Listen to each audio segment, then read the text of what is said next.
Bem-vindos a mais um Pode Regularizar, o podcast que descomplica o direito imobiliário. Hoje um tema muito legal, que é sobre as situações fiscais, como a gente pode reduzir algum imposto, pagar menos, enfim, tudo dentro da legalidade, mas com estratégias que vai fazer bem para o seu bolso, né, Jaque? Com certeza, e para não trazer prejuízos também, né? E hoje a gente está aqui com um contador de Biguaçu, o Bruno Fagundes. Bem-vindo, Bruno. Obrigado, pessoal. A gente que agradece a sua participação, viu? Isso, para mim é Hoje, uma satisfação. hoje nós vamos extrair o máximo aí de como a gente pode usar a lei a nosso favor, não é? Até porque ele veio de Biguaçu, né? Veio de longe. Tão distante. O bacana é que você atende na região toda, né, Bruno? Atendo toda a região, todo o Brasil, né? Presencialmente é difícil, todo o Brasil, mas a gente hoje com a evolução da internet, né, a gente consegue atender empresas de toda a região do Brasil, hein? Bacana. Maravilha. Ô, Bruno, antes da gente entrar nos números, conta aí pra gente. Você já salvou alguém de pagar aí muitos impostos? Já tem bastante gente. É. Às vezes a informação ela não chega da mesma forma para todos, né? E aí, Entendo. por isso que é importante você ter um profissional que vai te direcionar, né? E as pessoas têm aquela questão assim, eu ganhei dinheiro, tenho que pagar imposto. Nem sempre. Às vezes você está dentro de uma situação que te permite uma isenção. Mas você não sabe qual é, porque existem várias facetas dentro da legislação, vários regramentos, pontos, que se você tiver enquadrado, você consegue ficar isento de uma tributação de acordo com alguma operação que você efetue ali, né? E aí, às vezes, então, a pessoa até deixa de entrar em contato com o contador com o receio de, não, tive ganho, vou ter que pagar tributo. Quando, na verdade, ela consegue fazer tudo dentro da legalidade sem necessariamente ter que pagar tributação. Sim, a própria declaração de imposto de renda que as pessoas têm essa. Não, eu mesmo fazia minha declaração de imposto de renda, mas se você passar para um contador, às vezes ele dá uma olhadinha ali, às vezes alguma coisa que você vai informar ali vai te gerar um tributo quando não precisaria. Não precisaria. Sim. A parte técnica é A parte importantíssima, técnica né? é importante, né? E assim, não desmerecendo as pessoas, né? Claro. Tem gente que vai ali, tenta fazer por conta, mas é importante você ter um profissional do seu lado para te ajudar em tudo, né? E tem algum erro que você vê sempre nessas declarações envolvendo imóveis, Bruno? Quando as pessoas não informam o valor, principalmente. Por quê? Porque aí você tem lá, eu tenho um apartamento que eu comprei há 10 anos atrás, eu paguei 100 mil reais. Ok, mas você nunca declarou, você nunca colocou na tua declaração de imposto de renda nesses últimos 10 anos. Hum. Porque eu não recebia valores que me colocavam na obrigação e tal. Só que quando chegou a oportunidade de vender o apartamento, como é que ele ia informar para a Receita? Olha, meu apartamento valia 100 e eu vendi por 500 agora, porque agora vale 500 mil. Principalmente na nossa região, né? Que tem uma supervalorização aí muito rápida. Exatamente. De Tá ano dando a um ano boom, né, muda, de né? valorização. E aí, se a pessoa já não vem declarando certinho, como é que ela vai declarar esse ganho de capital? E como seria a declaração correta? Vamos supor, a pessoa adquiriu há 10 anos atrás realmente por 100 mil reais. Uhum. Mas a gente sabe que nesses 10 anos pode chegar aí até 1 milhão. Sim. Né? Até essa semana eu vi uma postagem de De um. uns folders, né? No jornal. Exatamente. Mostrando os valores dos imóveis, né? Bem antigamente, aí há 20 2001, né? anos atrás, Aí já- e a valorização hoje, né? Uhum. Então, como é que seria o correto dessa declaração? Essas questões assim mais antigas é complicado. O correto deveria sim ser declarar desde o início, né, para a pessoa ter isso. O que eu aconselho? A pessoa lá comprou um imóvel. Mas é financiado. Você coloca lá o valor. Quando você entra ali na ficha de bens e direitos da declaração de imposto de renda, você tem lá o campinho de quanto que você pagou em 2023 e quanto que você pagou em 31 de dezembro de 2024. Então você tem o somatório do tanto de 2023 e 2024 e aquele valor vai acumulando todos os anos. Então, se você for levar em consideração tudo que você efetivamente pagou no imóvel, aquilo entra como um custo, né? Um custo de aquisição que vai ser utilizado depois como base para chegar no ganho de capital, se de fato ele aconteceu, né? Por exemplo, tem gente que comprou um imóvel financiado pela Minha Casa Minha Vida há 10 anos atrás. Há 10 anos atrás o imóvel valia 150. Se ele somar desses 10 anos para cá, quanto que ele pagou de parcela, deu quase isso. Então ele consegue juntar, se ele fez a declaração toda certinha, e dizer, olha, eu realmente já tive um custo de 100 mil no imóvel. E aí acrescenta nisso benfeitorias que você eventualmente realizou. Eu tive que trocar o azulejo da casa. tive que trocar, você consegue acrescentar desde que você tenha como comprovar isso, né? No documento fiscal. Ampliei a casa. Isso, esses custos você consegue colocar dentro do seu custo de aquisição para apuração desse ganho de capital. Entendi. E aí demonstra a importância de a pessoa adquirir o imóvel e já ir procurar informação, né? Exato. Porque senão não fez nada no primeiro ano, não fez nada no segundo, no terceiro, quarto ano quer vender. É difícil corrigir retroativamente, né, Bruno? Só se a pessoa tivesse que fazer a declaração de novo, de lá de Aí tem que fazer retificação, né? E a importância de guardar todos os documentos. Porque aqui na nossa região mesmo a gente vê muito essa questão de ampliação, construção, reforma, né? Então são valores aí que podem ser benéficos, né? Sim, você leva em consideração, por exemplo, a pessoa compra um terreno e ela começa a construir. Como é que ela vai apurar o custo que ela teve com aquela casa ali? Quanto que vale aquela casa? Ah, eu comprei tanto terreno, depois eu gastei tanto com material, com mão de obra para chegar. Então, tudo isso somado chega ao custo de aquisição daquele imóvel. E aí, para a pessoa ter isso em mente, né, na hora de chegar no custo de aquisição de um imóvel que foi comprado já pronto, é a mesma coisa. Ah, eu comprei o imóvel, mas eu tive que reformar, eu tive que fazer um puxadinho ali, entendeu? Fazer mais um quarto, dependendo da casa, né? Sim, acontece aí, muito, né? Sim. Você consegue acrescentar isso ao custo de capital, né? Ao custo do imóvel, né? Custo de aquisição. Né? E já que você mencionou o custo de capital, Bruno, a gente pode começar do começo aqui. O que é exatamente o custo de esse ganho de capital, né? Que vem no imposto de renda depois e que muitas vezes onera bastante na hora de vender o imóvel. Imagina que o ganho de capital seria, falando de maneira bem leiga, né, para as pessoas entenderem o preceito, né? Imagina que é o lucro. Ah, eu comprei, eu gastei 100 mil reais na aquisição do imóvel, vendi por 150. Então eu tive um ganho de capital de 50. Então isso é base de cálculo para o imposto, né, que seria o imposto sobre ganho de capital, né, nesses casos. Então o ganho de capital em si, ele vai abordar quanto que você gastou no imóvel e aí frente ao que você vendeu. Então, se você apurou lucro, esse lucro seria o ganho de capital. E essa é uma informação importante, né, Jaque? Porque muitas vezes o que a gente vê no dia a dia é a pessoa pega o valor de compra do imóvel e depois de venda e já faz essa soma do imposto em cima do ganho de capital. Isso. Mas essa informação é muito importante, que as reformas, o que foi pago de financiamento, então ele reduz esse ganho de capital na hora de fazer essa conta. Sim, sim. As pessoas acham que, mas, por exemplo, eu financiei o imóvel na tabela Price financeira, né? Aí as pessoas pensam, não, mas as primeiras parcelas a maior parte são juros. Então, se eu estou pagando R$ 1.000 por mês, 800 é só juros da primeira parcela. Não, aquilo entra como custo de aquisição. Todos os custos que você tem para aquisição do teu imóvel, inclusive imposto. Se você pagou ITBI por aquele imóvel, você também pode IPTU, essas coisas. também pode ser acrescentado. Né? Interessante. Você pode acrescentar isso, claro, tem que ter tudo bem fundamentado, tudo bem registrado, né? Os documentos, né? Exatamente. É ideal que as pessoas guardem os documentos para efetivamente comprovar Isso. as alegações, né? Tem que ter tudo bem documentado, de preferência nota fiscal, quando vai fazer ali, comprei tive que contratar um pessoal para fazer uma reforma. Um ponto interessante nisso a pessoa tem uma residência, e aí ela precisou fazer uma reforma naquela residência. Geralmente você precisa ter a planta daquilo, né, assinado por um arquiteto, um engenheiro, para ser aprovado pela prefeitura, para você poder mexer ali, e isso tudo, né, faz parte daquela documentação que vai ser utilizada como comprovação. Então não é só chegar, mexer na casa e deu. Né? Que tem muita pessoa que faz isso, né? Vou fazer uma reforminha ali, mas nem pega engenheiro, arquiteto, não pede autorização da prefeitura e tá lá. Acontece muito. É a prática, né? São aventureiros que chega na hora, nossa, eu não sabia, mas tem que perguntar para um advogado, tem que perguntar para um contador o que pode ser feito, se está certo, para evitar qualquer desdobramento, porque senão você não consegue utilizar É aquilo. que o brasileiro, a gente até estava comentando, né, no outro episódio, que o brasileiro, ele não é preventivo, né? Ele espera estourar a bomba e, não, agora eu preciso do contador, agora eu preciso do engenheiro, agora eu preciso do advogado. Realmente para tentar evitar a despesa. Mas depois, quando acaba vindo o problema, o custo é muito maior. Bem maior. E, Bruno, me diz uma coisa, esse ganho de capital, quando a pessoa realmente tiver que realizar o pagamento, isso é logo após a venda, é na próxima declaração de imposto? Como é que funciona? Então, tem algumas opções, né? Você pode utilizar, por exemplo, um aplicativo conhecido como GCAP. para fazer essa inclusão inicial. Vamos supor que a gente está agora, estamos no mês de julho, né? A pessoa efetuou uma venda agora, né?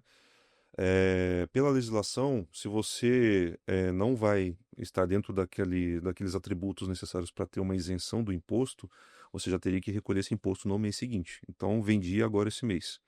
Eu tenho até o dia 30, se não me engano, do mês seguinte, para realizar o pagamento, a declaração e o pagamento do imposto. Ou seja, eu comprei anteriormente o imóvel por 100. Voltando àquele exemplo, eu vendi por 150 agora esse mês. Então, eu já tenho que declarar a venda desse imóvel por 150 ali no GCAP, por exemplo, e já pagar o imposto, né, sobre esse ganho de capital, né, já no mês seguinte. Se não ocorrer esse pagamento, há multas. Se não ocorrer esse pagamento agora, você vai ter que informar isso na sua declaração de imposto de renda no ano que vem. E aí pode ser que o imposto ele venha acompanhado de alguns acréscimos aí, tá? Então é aconselhado que faça isso já no mês em que você efetivar ali uma alteração, uma venda, né? E aí- se a pessoa não declarou no mês subsequente e não fez a declaração na próxima, Hum. né? E ela vai ter que informar que esse imóvel saiu do patrimônio dela, porque já está constando que estava e saiu. Como é que fica essa situação, Bruno? Ela vai ter uma penalidade ali de certeza, né? Pode acontecer uma penalidade sim, principalmente quando ela precisar fazer, porque de qualquer forma ela vai ter que fazer um registro dessa venda, registro de imóveis e tudo mais. Hoje alguns cartórios também já têm essa comunicação com a Receita Federal sobre algumas transações que ocorrem. Então, de certa forma, a Receita Federal consegue amarrar as informações. Não tem muito como a pessoa fugir. Então, o aconselhado é fazer isso. Vendeu, você já tem que informar. O que acontece na maioria dos casos a pessoa vende o imóvel, ela já vai comprar outro. Sim. Então não tem essa necessidade, às vezes, de já fazer o recolhimento do imposto, declarar na GCAP e tudo mais. Por quê?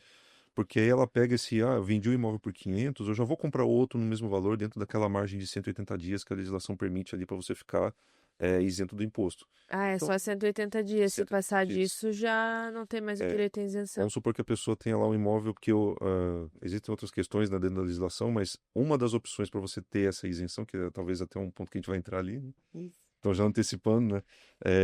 Você consegue ter uma isenção desse imposto quando você pega vamos supor que a pessoa só tem aquele imóvel, é um imóvel residencial, unifamiliar, ele não tem essa pretensão de comprar e vender, né? É o imóvel da família, ele vai vender e já vai comprar outro logo em seguida, porque eles precisam de um lugar para morar, né? Sim.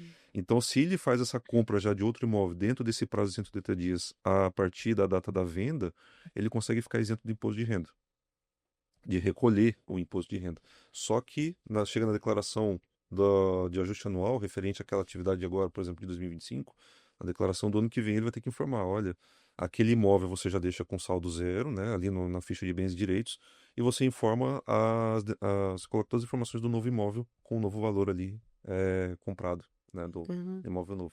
E aí a pessoa não precisa GCAP, não precisa nada disso. E se não comprou no prazo de 180 dias, não Aí vai tem ter mais outros, direito à isenção. teria outros regramentos, né? Se a pessoa, imóvel, por exemplo, você tem ali quais os tipos de isenção? A pessoa que vai vender um imóvel até 440 mil e ela não tem pretensão de já comprar outro, né? Mas até 440 mil ela consegue ficar isento. O imóvel eu vendi por 400 mil, por exemplo, e não comprou outro, mas por um valor ser menor ela consegue ficar isento. Ou, no caso, independente do valor, você tem um imóvel, vendeu e já comprou logo outro em seguida, dentro daquele prazo de 180 dias, também fica isento do imposto de renda.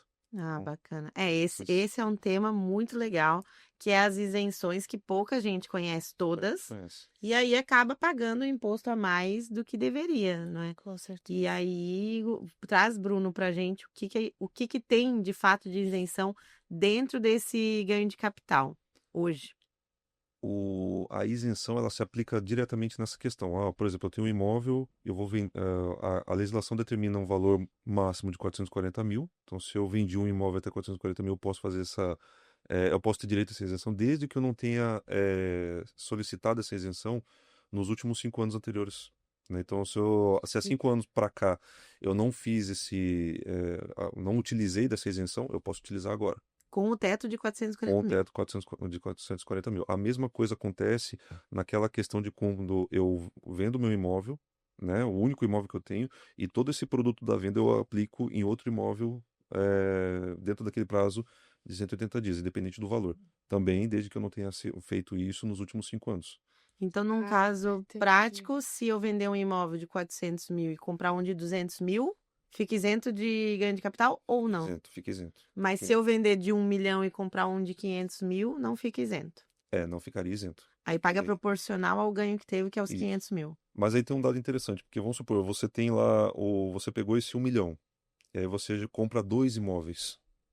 É permitido, você pode fazer. Ai, que interessante. O que não vai acontecer é que depois dessa transação você já efetue a venda e compre outro. Aí já não dá. Aí Porque daí é só uma isenção Só no um- prazo de 5 anos. Exatamente. Interessante. Você só pode fazer a adesão a essa isenção uma vez só, né? E se eu A cada tiver 5 A anos. cada 5 E anos. se eu tiver 2 imóveis, por exemplo, e estiver vendendo um e comprando outro, eu ainda tenho direito a essa isenção. Ainda tem direito. Uma coisa também que acontece é que a pessoa tem 2 imóveis e ela vende os 2. Ah, mas eu vendi esse aqui primeiro e esse aqui eu vendi um mês depois. Você pode fazer, utilizar a isenção aqui, e aí o prazo de 180 dias conta a partir da primeira venda que você efetuou aqui. E aí você pode utilizar o produto à venda dos dois e colocar em outro Olha imóvel. só. Você vê, são vários detalhezinhos, né? São Que às vezes fazem total diferença. E que são benéficos, né? São benéficos. Muito. São Você pode benéficos. utilizar dinheiro isso. no bolso, né? Dinheiro no bolso e você pode investir em outras coisas, né? Exatamente. Sim. É bem bacana. E Bruno, e como que funciona isso agora, já que você menciona, né, que o dinheiro pode ser aplicado e tem isenção, como que funciona em apartamento quando a gente compra na planta? Mesma coisa. Mesma coisa. Mesma coisa. Vamos supor que você vendeu um imóvel aqui, mas isso é um ponto importante a frisar, né? Que as pessoas pensam, eu vou vender o meu imóvel aqui, mas dentro do prazo de 180 dias eu já vou comprar um terreno. Não, o terreno não entra, porque o terreno ele não é um imóvel residencial. Quando você tem determinado que aquele imóvel é residencial, que se aplica a imóveis na planta, aí sim, também entra. Então, você compra o imóvel na planta, o imóvel na planta também é um imóvel residencial, né? É uma informação importantíssima, porque eu até teve um caso ali na minha família que o meu cunhado vendeu um imóvel e ainda ele não, não fez nenhum nem outro. E aí ele até tava comentando comigo esses dias, Jaque, tô pensando em comprar um terreno pra ganhar essa isenção, né? Então, na verdade, ele já passou o prazo de 180 dias e o terreno não entraria na possibilidade de isenção. Então, já tá literalmente fora. Já tá- Mas acredito que encaixaria nessa questão de até 440. Exatamente. Se o imóvel que ele vendeu está menor de 440 mil o valor da venda, então ele consegue ficar dentro dessa isenção, sim. Isso só ressalta a importância de um contador acompanhando desde o início, né? Exatamente. Porque às vezes a pessoa fala assim, vou vender e já começa aquela preocupação, meu Deus, o ganho de capital, como é que eu vou fazer? Uhum. E ali tu às vezes já tem uma tranquilidade, né? Não, o valor que tu tá vendendo não vai ter que pagar, tá isento, tá tudo certo. É um peso a menos, né? Nossa, Então, e um pesão, né? não, assim, é você ser estratégico, né? Você tem que Estratégico. pensar, o contador, o advogado está te mostrando os caminhos das pedras. Ó, você tem que pisar aqui, aqui para não cair. Então, Verdade. e essa é a importância de você ter um profissional para te orientar, né? E tudo dentro da legalidade, né? Ou Tudo seja, a dentro da pessoa legalidade. tá correta, mas tá guardando dinheiro e tá usando da estratégia de fato. Exatamente, exatamente. Mas é importante que essa compra e venda seja feita no nome da mesma pessoa. Nome da mesma pessoa. Então, por exemplo, se alguém vai vender um imóvel e comprar em nome. Vamos dar um exemplo aqui. Eu vendo um imóvel em meu nome, mas depois eu passo para o nome meu e de um esposo. Essa isenção já entraria? Se o teu CPF tiver envolvido, sim. Ah, Porque aí você consegue amarrar as duas coisas, né? Se tá só no teu. É porque a apuração desse valor, né, e de toda essa questão dos benefícios do ganho de capital ele é atrelado ao imóvel diretamente, né? entendi. Então, até uma questão que uma pessoa me levantou há um tempo atrás. Poxa, 440 mil limite, mas se eu tenho um imóvel de 500 mil, eu consigo dividir com o meu cônjuge para meio que amarrar assim 250 de cada um? A gente vê muito dessas coisas por aí. Aí eu falei, não tem como, não tem como. Ah, mas a gente tem, como é, comunhão parcial de bens. Não, mas não se aplica porque a legislação ela aborda o item, né, o imóvel em si. Então não tem como você desmembrar aquilo, né? Até no caso de condomínios, né, vamos supor que você compra um imóvel em parceria com um colega. Não, eu compro 50%, 50% vai ser atrelado ao valor do imóvel total, para ver se encaixa nessa questão da isenção ou não.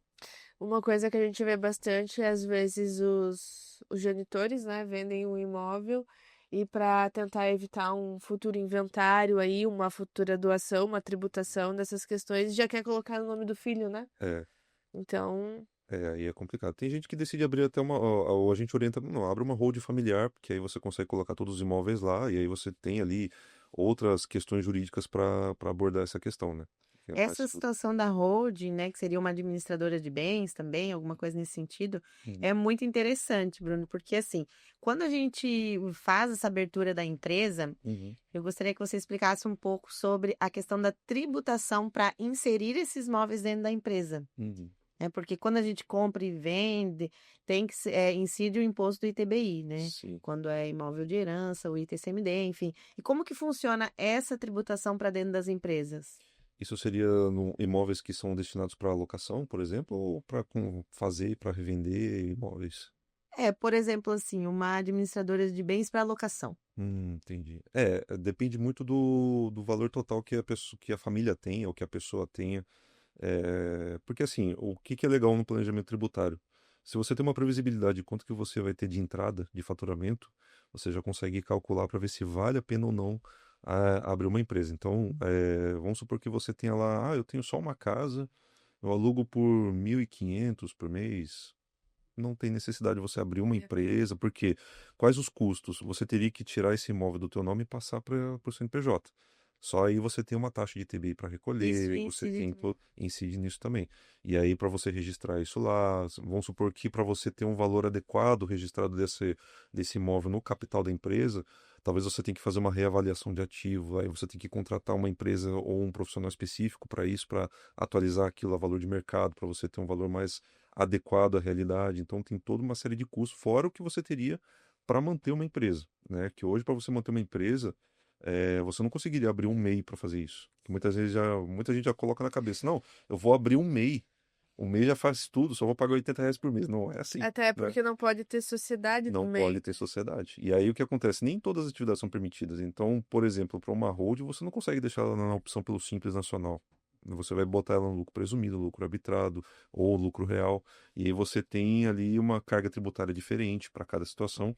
Só que aí, legal quando a pessoa tem lá um valor considerável a receber, a gente consegue fazer um planejamento e aí acaba compensando. Porque Vale a pena. vamos supor que a tabela progressiva hoje do imposto de renda, ela vai variar até 27% do valor que a pessoa recebe. E aí o aluguel entra nessa. Se você decide abrir uma empresa, você reduz isso para 11, 14% de Mas é imposto. verdade. Isso falando em dados resumidos, né? Claro que você tem toda uma questão de custos para você manter essa empresa. Então, se você coloca em xeque, dependendo do valor que você recebe mensal, vale muito a pena. E aí, vamos supor que você tem vários imóveis. Se você fizer um planejamento tributário de quanto você vai gastar de ITBI para passar esses imóveis para esse NPJ e qual vai ser o teu custo histórico nisso, vale muito a pena, né? E cada caso é um caso, Cada então, caso né? é um caso. Porque logo quando explodiu essa questão da holding, eu via muitos vídeos de advogados, não, porque faça uma holding, porque é interessante fazer uma holding, faça uma holding. E na verdade, para quem tem apenas um imóvel, às vezes dois, que às vezes nem tem renda, né? Às vezes é para moradia, só o fato mesmo de questão sucessória, muitas vezes acaba não valendo a pena, né, Bruno? Exatamente. Tem gente que pensa assim, vou abrir uma hold porque eu quero me livrar daquele ITCMD, que é o imóvel, o imposto sobre transmissão de causa-mortes, né? Doação. E aí o que acontece? Morreu um familiar, até você ter todo aquele trâmite de inventário e tudo mais, no contrato social você já tem ali registrado que aquele imóvel passa a ser dos demais, entendeu? Então facilita esse caminho também, né? É, mas é importante ressaltar que precisa constar no contrato social, né? Precisa Porque às constar. vezes as pessoas pensam, não, vamos abrir a holding, fazer um contrato social simples, e quando realmente um dos sócios falecer, não vai adiantar. Vai ter que fazer inventário, vai ter que pagar ITCMD. Isso. Então é um ponto que às vezes as pessoas não têm conhecimento e só a abertura do CNPJ para holding é o suficiente, Sim, né? e assim, às vezes as pessoas se atêm muito a um dado resumido, mas você precisa às vezes de um profissional para te levar a detalhes que fazem a diferença no teu bolso, principalmente, né? Porque você abre uma hold, mas o custo que é para manter uma hold, quanto será que é? quanto que eu vou gastar? O empresário ele já faz isso, né? Você vai fazer um planejamento tributário, ele não quer saber, você vai pagar PIS, COFINS, ICMS, não sei o que. Não, quanto que eu vou gastar? Uhum. Ponto. E tá certo ele, né? Porque assim, as questões burocráticas, o contador, o advogado que vai assumir isso, né? Que sabe os detalhes. A gente só leva a informação resumida para a pessoa. Então, é esse que eu diria que é o valor do profissional também, né? Porque você orienta a pessoa a fazer as coisas do jeito correto, você mostra para ela. Eu gosto de fazer assim, né? Por exemplo, a pessoa que abre uma empresa. Aí, quanto você acha que você vai faturar por mês? Tanto. Então, se você faturando esse valor, isso aqui é você no Simples Nacional, esse aqui é você no presumido, esse aqui é você no real. E aí a gente vê qual que é melhor, qual que é mais vantagem, qual que é o menor imposto para você pagar, por exemplo. Mais E vantajoso. aí a mesma coisa acontece, o pessoal vai abrir uma holding. Qual que é o custo que é para manter uma holding, né? Você vai ter que ter contabilidade, você vai ter que ter um advogado ali, talvez assinando toda essa parte do contrato social, né, estipulado, talvez fazer a reavaliação de ativos constantes para você ter um valor correto no balanço. São custos que são consideráveis, enquanto que se você manter às vezes na pessoa física é melhor, porque, né, você não lida com tanta burocracia. Até porque eu vejo que, assim, as pessoas mais idosas, né, principalmente aqui na nossa região, com essa supervalorização, é uma coisa que ficou lá. Eu vejo que a gente pega matrículas ali de 1990, 1992, nunca teve movimentação nenhuma desde aquela época. Já houve falecimento, já foi feito até inventário. Então, assim, imagina uma declaração de imposto de renda, né? Aí surge essa questão da holding. Vamos fazer uma holding para evitar o imposto. Nossa, Muitas vezes acaba não valendo a pena, acaba né? não valendo a pena. E tem também a questão de quando não é para fins de administração, né? É, Que tem aquela questão de isenção do imposto. Mas a gente sabe que na prática é uma briga, né? Tá muito discutido ainda, né? É uma briga a terrível. legislação tem muita fragmentação, né? Às vezes você tem uma lei falando uma coisa, outra lei falando outra, você tem a convergência de vários pontos ali, aí você encontra uma jurisprudência que não fala correto, o que tiver para fazer. Eu tô com um caso que no Paraná que realmente não é para administração, então deveria ter a isenção, Uhum. mas a prefeitura ela está realizando a cobrança e não é nem a cobrança do diferencial do valor, é do imóvel todo. Uhum. E a gente entrou com a ação, tem decisões favoráveis dizendo que é isenção, mas assim, normalmente em grau de recurso, né? Então tu vai ter a demora em primeiro grau, vai vir uma sentença, você vai ter que ter custas para recorrer, e tudo isso a gente está falando aí num prazo mínimo de 1 ano, se realmente for para recurso. Então não é aquela coisa assim, porque a lei está dizendo que eu sou isento. Na prática é totalmente diferente. Exatamente. Aí você imagina a pessoa que quer se aventurar a fazer tudo sozinha. Cara, eu não preciso de advogado, eu não preciso de contador, eu me viro. E às vezes tem toda essa questão que não tem como você fazer sozinho, você vai precisar de um profissional. Só com o videozinho do YouTube, né? Esse videozinho do YouTube. Eu vi no Google, né? Eu vi alguém falando. Pesquisei no chat GPT. Nossa, isso aí não. E muitos advogados também, e até contadores também que vêm na internet falam algumas coisas genéricas, né? Porque cada caso é um caso, então. E aí as pessoas acabam confundindo, achando que é uma regra geral e acabam pagando mais, né? Exatamente. Ô, Bruno, agora você comentou sobre o inventário e me surgiu aqui uma dúvida. Quando esse imóvel vem de herança para a pessoa e ela vende, incide o ganho de capital? Incide também. Incide. E com as mesmas regras de isenção, sem nenhuma isenção a mais? Tem até a lei que agora eu não lembro qual que é o número dela, até coloquei no resuminho ali pra gente.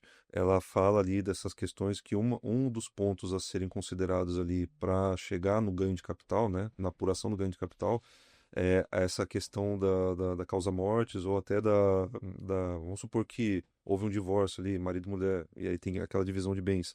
Aquele valor também é considerado. Então são vários pontos também ali, são detalhes, né? São detalhes que a gente vai discorrendo, você vê que tem muita coisinha que faz toda a diferença. A doação em si não incide nenhum imposto, a não ser o ITCMD, que é da própria doação, mas a título de declaração de imposto de renda, quem está recebendo não teria que pagar. A doação, ela só teria que declarar, pelo menos. Né? Apenas declarar. Mas a declaração, a Que princípio. daí ela já vai pagar o ITCMD ali. Porque se ela recebe alguma coisa, se ela tem um imóvel que está vindo pro nome dela, ela vai precisar registrar aquilo, né? O valor que tá aqui. E aí amarra com aquela questão, por exemplo, eu ganhei um imóvel que vale tanto, então você declara isso na tua declaração de imposto de renda, Porque se você vender lá no futuro, pelo menos você tem uma base te dizendo qual que é o valor desse imóvel. E entrando em questão de valores de imóvel, uma situação que ocorre muito é, no contrato coloca um valor, até porque é forma de pagamento para o vendedor e tudo, mas na hora que vai fazer a escritura, não, doutora, vamos fazer um valor reduzido. Vamos tentar evitar aí despesas de emolumentos, o imposto, né, que é o valor aí mais alto de uma transação imobiliária, seja doação ou seja compra e venda. Quais as consequências disso, Bruno? Eu acho que a questão. Hoje você consegue ter. Como é que eu posso dizer? Quem vai amarrar essa informação é a Receita Federal, né? A Receita Federal que pode vir a solicitar esclarecimentos, que é o que geralmente acontece quando a pessoa cai numa malha fina, por exemplo. Você declarou o imóvel no valor e aí, na verdade, você vendeu por outro. Se a Receita Federal vir a questionar, o que que a Receita Federal vai levar em consideração? A escritura, né? Aí acontece muitas vezes da pessoa ter um contrato de compra e venda, né? Junto com uma escritura, só que no contrato informou uma coisa, na escritura informou outra. O que que vai acontecer? Aí já é uma questão jurídica bem profunda, né? Porque aí, é, em alguns casos, acaba invalidando o processo, né? De venda do imóvel. Se você vai vender para alguém que quer financiar, por exemplo. Imagina que você tem um apartamento, a pessoa quer financiar pela Minha Casa Minha Vida. Aí o banco pede lá toda a documentação de compra do imóvel, toda a documentação completa, entre elas a escritura. Se tiver diferente do que está ali declarado, enfim, isso pode virar um imbróglio jurídico, né, para a pessoa. Até eu vejo também a questão de, por exemplo, declarou na escritura 500 mil, mas o imóvel está valendo aí 1 milhão. Quando ele for vender, ele vai vender por 1,5 milhão. Então já vai ser uma diferença de 1 milhão de reais, né? E aí, para ele tentar ali uma isenção, para ele tentar reduzir esse ganho de capital aí, vai ser Vai ser uma difícil. peleja. Na verdade, não tem como, né? Porque o que vai prevalecer é a escritura, né? Então, se ele colocou um valor errado lá, o imposto que ele vai pagar é exorbitante, né? Não tem muito para onde. Correr. É, Isso só ressalta a importância de fazer as coisas dentro da legalidade, né? legalidade, né? Porque a pessoa evita muita dor de E cabeça. usando as estratégias, né? A gente tem uma cultura muito esquisita no Brasil, né? De querer fazer as coisas no jeitinho. E o jeitinho não vale a Jeitinho pena. brasileiro. Jeitinho não vale a pena. Já vai pegando aí, pessoal. Jeitinho Né? não vale a pena. O jeitinho, às vezes, na hora, aparenta ter né, um benefício, mas depois vai acumulando e quando chega lá no final é que vem o problema. Exatamente. A pessoa nunca sabe com o que vai acontecer amanhã, né? Então é melhor Porque a você fazer certo legislação agora. muda, né? Nossa, Tem até essa questão agora que eles estão vendo para alterar as questões tributárias, né? O Código Tributário aí, reforma tributária tá vindo. que vai vir para nós. Até o pessoal vê essas notícias e já começam a procurar, né? Mas não, gente, ainda é só uma pré. um A gente não tá projeto. bem performado como que vai ser, né? A gente tem algumas previsões, né? A Lei Complementar 214 agora, ela trouxe algum vislumbre, né, de como que vai ser. Só que não está bem esclarecido qual que vai ser a alíquota de imposto, porque vai ter a gente sabe que vai ter substituição de vários impostos, né? Vai passar para CBS, IBS, o que seria lá PIS, COFINS, CSLL, IRPJ, você resume isso em alguns impostos. Só que a legislação vai tratar diferente, não vai aplicar a seco, assim, vamos dizer, né? A alíquota. Em alguns casos você vai ter uma redução do valor da base de cálculo, você vai ter uma redução da alíquota, tudo favorecendo. Até onde a gente sabe, a Lei Complementar 214, no artigo 261, fala de uma redução de 70% no valor advindo de locação, por exemplo. Então, se eu tenho um imóvel que eu vou ter apuração ali de imposto, uma empresa, né? Abrir uma empresa, uma holding, e aí eu vou ter aquele imposto a ser apurado pelo valor total de entrada a título de aluguel. Hoje a gente sabe que tem IRPJ, CSLL, PIS, COFINS, vai ficar em torno de 11, 14%, né? Até a gente firmar o período de transição do atual regimento tributário para o novo que vai vir até 2033, né? Então, hoje a gente sabe isso. Acontecendo a reforma tributária, você vai ter uma redução de 70% da base de cálculo, só que não está previsto ainda essa alíquota, se vai ser 26%, se vai ser 28%, né? E nem se tem diferença entre pessoa física e jurídica, né? Mas enquanto a gente está na situação de hoje, é bom caminhar com o que a gente sabe, né? Para fazer tudo do jeito correto, né? Essa questão da reforma tributária trouxe algumas questões referente à locação, né? Uhum. E daí eu vi que o pessoal já começou a dizer, não, porque a partir de agora eu já vou começar a receber o dinheiro de locação só em espécie. Não quero mais dinheiro na minha conta, não quero mais nada. Mas também, se a gente for ver pelos gastos da pessoa, a Receita ela já consegue levar em consideração o quanto que ela ganha, né? Exatamente. Porque se ela não tá recebendo dinheiro, ela tá precisando sobreviver, né? Exato. Se ela faz uma viagem internacional, se ela adquire um carro de 80 mil reais ali, Sim. de algum lugar tá vindo esse valor. Então, não necessariamente que vai conseguir jogar para debaixo do tapete 100%. Não tem como, até porque hoje, mesmo que a pessoa queira. Acontece isso para algumas empresas hoje. Por exemplo, uma empresa que é optante pelo Simples, a legislação já prevê uma margem de erro, assim, tipo uma margem de verificação.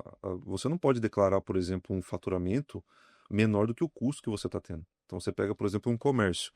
O comércio decide optante pelo Simples. Aí o que ele compra de mercadoria dá lá 100 mil reais.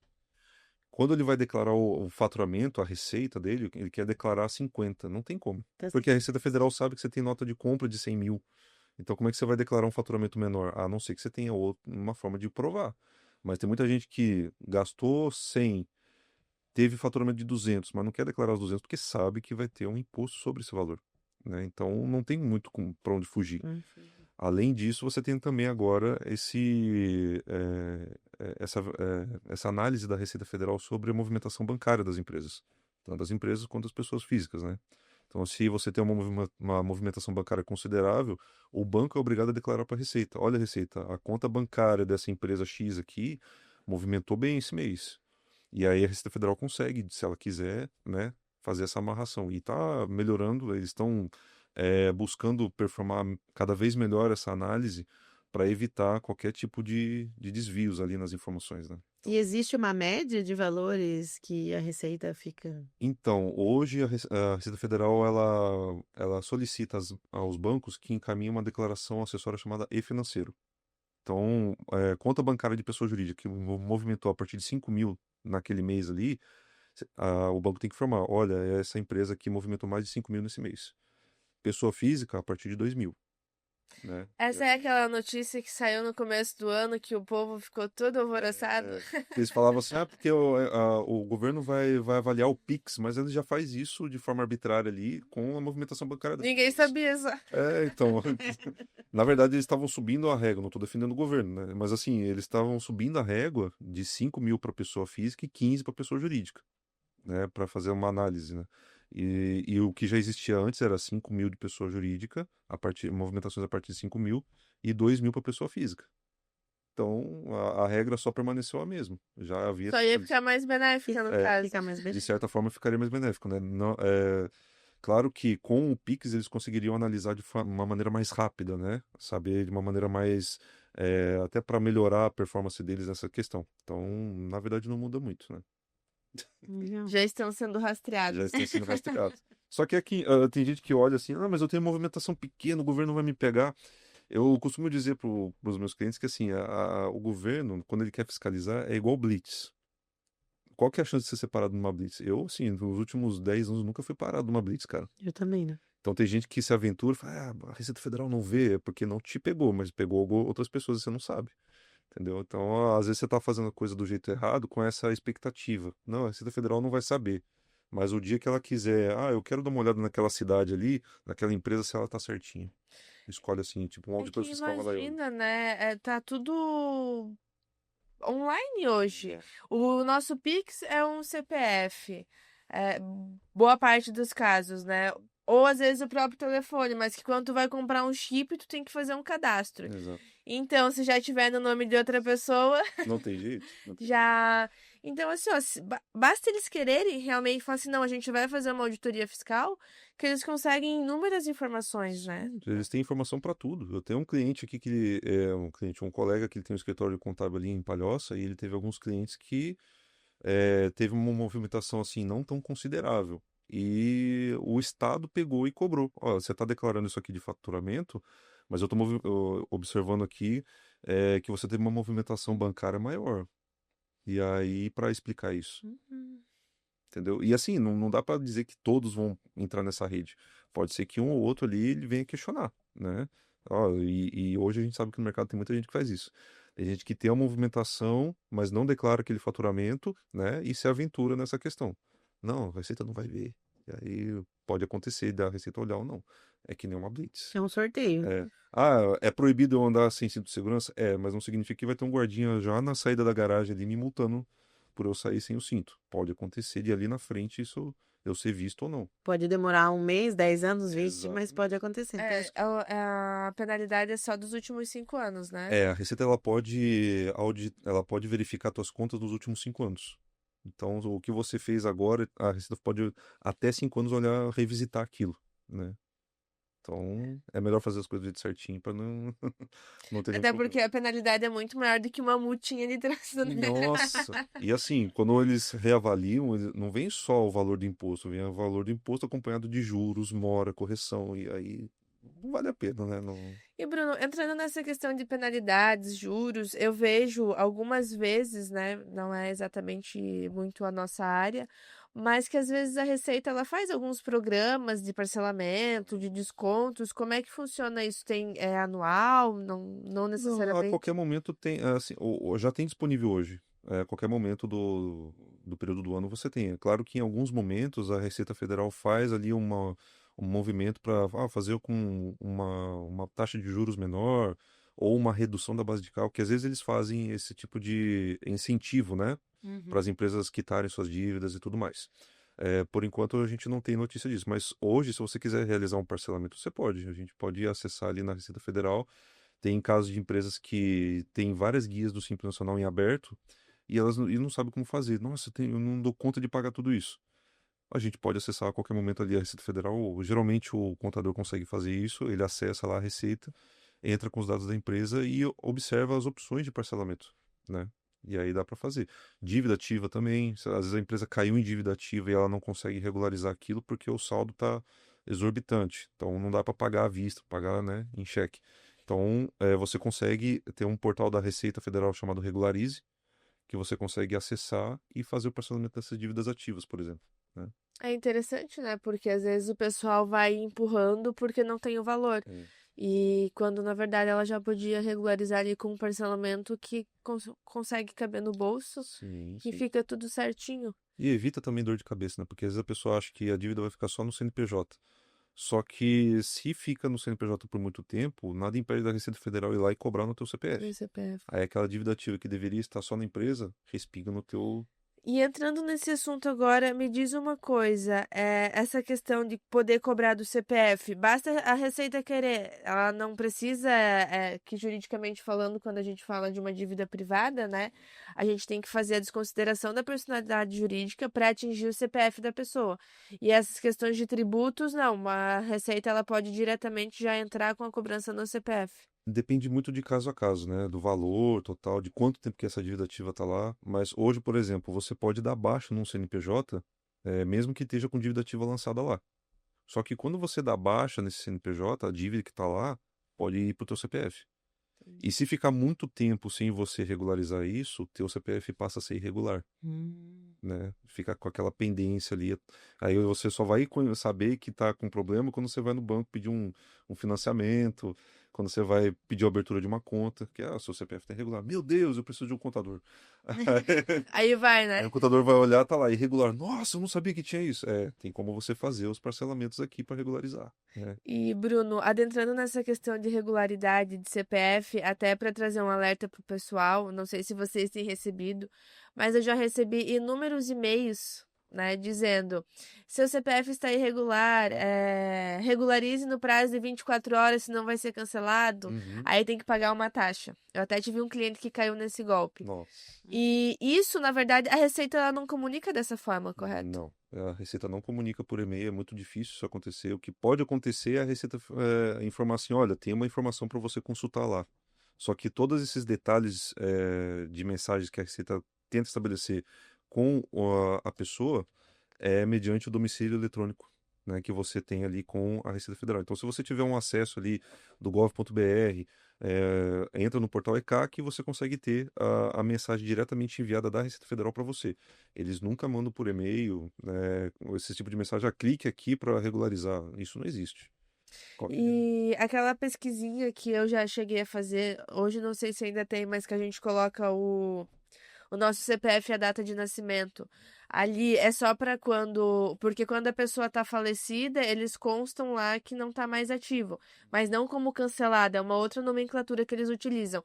Se o CPF tiver irregular, ali também vai acusar ou não? Essas questões de pendências assim não acusa, tu saberia Você dizer? diz ali ao acessar o site da Receita Federal para consultar o status do CPF? Isso, quando coloca o teu CPF e a data de nascimento. Não chega a acessar com o Gov, né? Apenas ali as É, informações que aparece regular. sim, só aparece essa informação. Só que não desmerecendo, né? Mas eu geralmente oriento a pessoa que utilize o gov.br e acesse diretamente no portal ECAC para consultar, porque aí tudo bem, tá regular.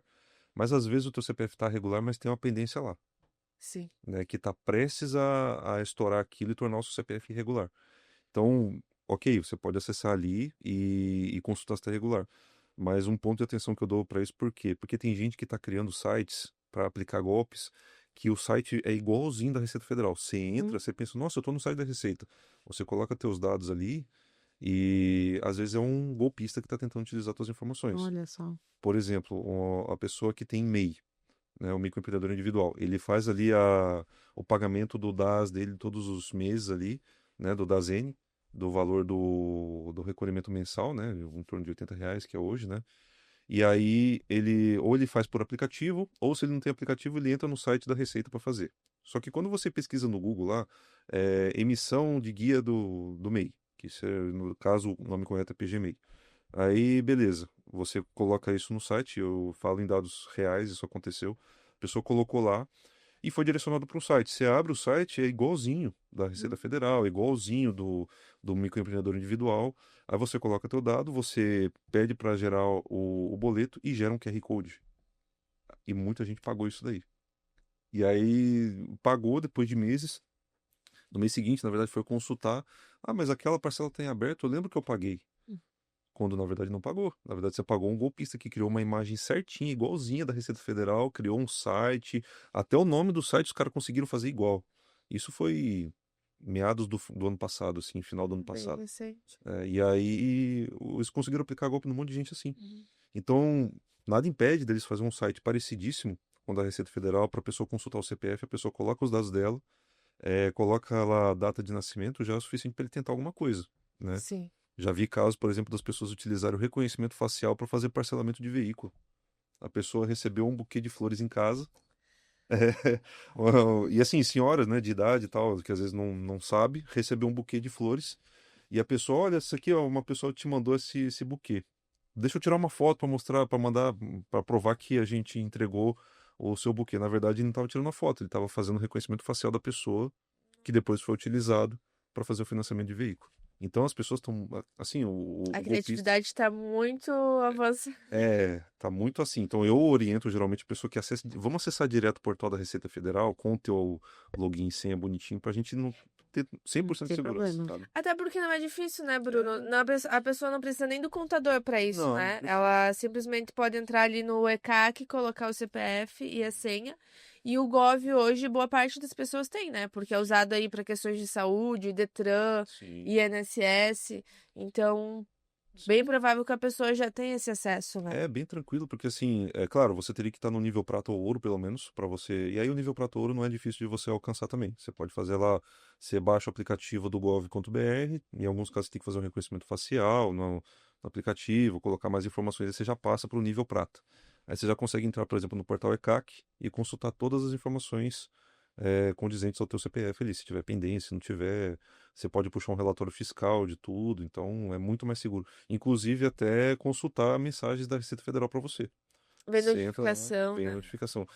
Eu falo porque geralmente eles passam para o contador já vê isso tudo, né? Então a gente já tem esse costume.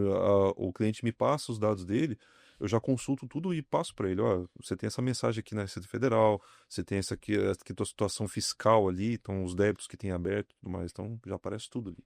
Muito mais seguro, né? Muito. E diariamente quase eu recebo esses tipos de e-mail assim. Agora começou a vir até de CNH. CNH irregular e não sei o que, e pra arrumar, né, para atualizar ali, para não cancelar, pague o valor do boleto. Não. E aí, muitas pessoas não têm conhecimento, né? Acabam caindo no golpe e realizando o pagamento, porque teve bastante essa questão de CPF Quando eu também. faço ali abertura de empresa, por exemplo, nossa, cara, você abre uma empresa, antes do CNPJ estar disponível para você, tipo, você faz todo o trâmite ali, né, junta comercial e tudo mais. Assim que você conclui o processo, o empresário já está recebendo mensagem do banco, já está recebendo mensagem de e-mail que você tem que regularizar, senão você vai levar multa. Cara, é assim, é surreal. Quando a abertura de CNPJ, É, recebemos ali inúmeros WhatsApp, ligação, e-mail, empréstimo já. E eu falei, Meu gente, é uma Deus. coisa de louco. É em tempo real, É né? em tempo real. Então, Teve um cliente meu que ele falou assim, Bruno, pelo amor de Deus, cara, eu vi lá no cartão CNPJ que tem meu telefone e meu e-mail. tira. Bota qualquer número lá, bota qualquer e-mail, porque eu não aguento mais receber mensagem. Complicado, né? É difícil, cara, porque assim, é muito golpista hoje em dia, né? E a gente tem Infelizmente, que desconfiar de tudo, né? tem que desconfiar de tudo. Infelizmente. Tem que desconfiar porque o pessoal tá cada vez mais ardiloso com tudo, né? Infelizmente. E Bruno, pra gente finalizar, nos diga sobre a CND de obra. A CND de obra, ela é muito útil, e aí dá para amarrar algumas informações bem interessantes. O CND de obra é interessante para você averbar isso no cartório. Vamos supor que você tem lá um imóvel, você comprou um terreno e você quer construir, no exemplo de uma construtora. Quando você já tem o projeto aprovado e tudo certinho, é interessante você fazer a CND para que no futuro, quando você concluir, seja mais fácil para você registrar os condôminos, né? Cada, cada apartamento, por exemplo, a pessoa decide construir um prédio. Na construção você já coloca uma CND, né, registrada bonitinho para você depois fazer esse registro correto para os condôminos, para cada apartamento, no caso. Até porque na hora de fazer o registro, fazer a verbação ali da construção, o registro de imóveis, ele exige essa emissão de CND de obra, né?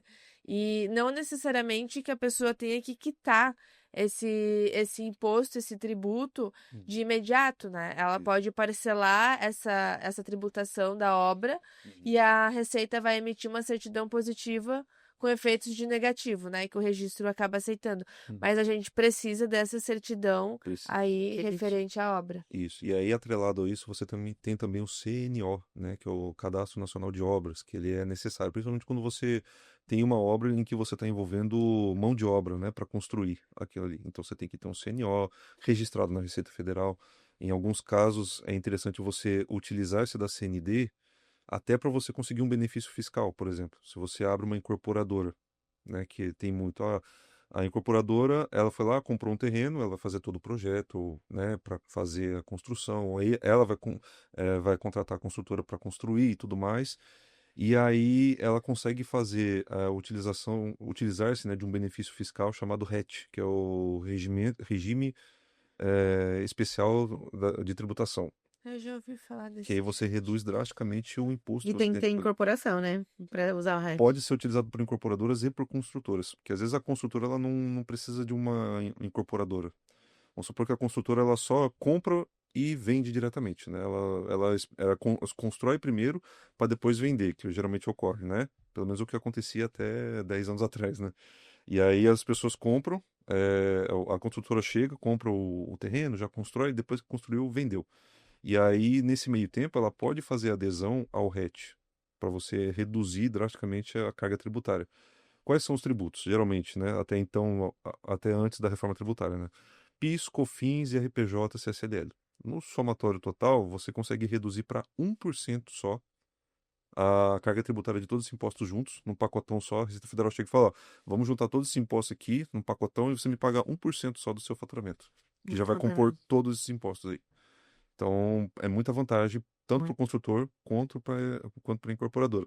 Só que para você ter essa adesão ao RET, você precisa estar regular. Você precisa ter a CND da obra. E aí, para você ter a CND da obra, você tem que estar regular com todos os impostos inerentes à contratação. Se você contratou uma empresa para fazer uma subempreitada, por exemplo, você tem ali algumas questões de impostos de retenção, né? Que você tem que reter o imposto que você vai recolher ali, que você vai pagar ao contratado, né? E aí, para você ter tudo isso regular, além de ter também uma questão que agora me fugiu o nome, eu até coloquei ali o nome que eu esqueci. Não tem problema. É o patrimônio de afetação, que é um ponto também que é importante você ter para você aderir ao regime. Aqui a gente tá falando de pontos Para para poder. aderir ao RET tem Pra que ter o poder- patrimônio de afetação. Isso. E aí, o que que é o patrimônio de afetação? Ele vai garantir que você vai entregar aquilo ali. Não é obrigatório, mas nesse caso, para o RET é necessário. Pro RET, né? Pra ter esses. Interessante. Porque muitas construções, né, não tem o patrimônio de afetação. É. E aí acaba que não consegue aderir ao RET. Exatamente. Bom, pessoal, a gente teria conteúdo para ficar falando aqui por horas e horas, né? É uma área extremamente importante vinculada ao direito imobiliário, questão de tributação, contabilidade.